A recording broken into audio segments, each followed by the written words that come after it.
Tu je lah. Arif kat Mabel. Tadi baru balik daripada ni. Kita orang pergi gym dengan sahur dengan Ipan.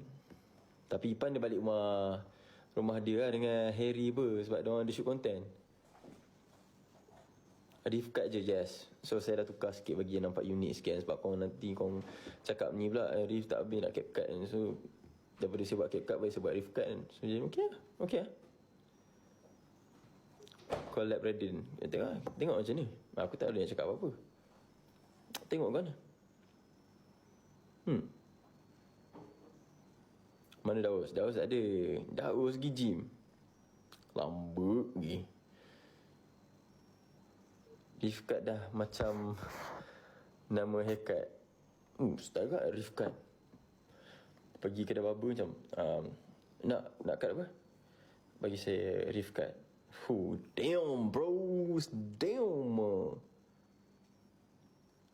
Tadi kata nak end. Ya, aku nak end. Sebelum perut aku lagi buat revenge runs, better aku ni, faham tak?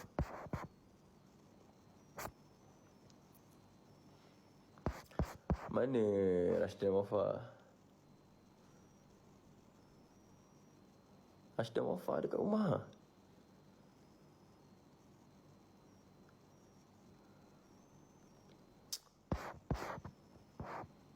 Buat podcast Aina Esolain.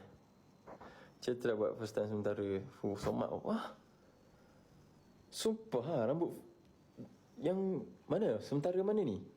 2024? Nak cut macam mana? Nak wave cut. Rambut ni 2024 lain gila. Tak rasa mana. Time tu tengok, bila tengok balik video tu macam ini apa ni? Kambang macam mushroom. Kita tak nak wave cut. Better rambut pendek.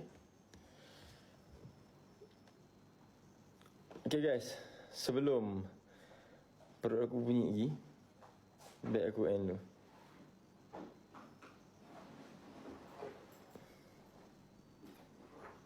Tak apa, itu rambut 2024. Tak apa, kita tinggal dekat belakang kan. Tak apa, kita biarlah dia berlalu. Kita new version. Bye guys. See you guys in the next live. Saya Arif. Tak murah tapi mahal. Arif. Bye guys.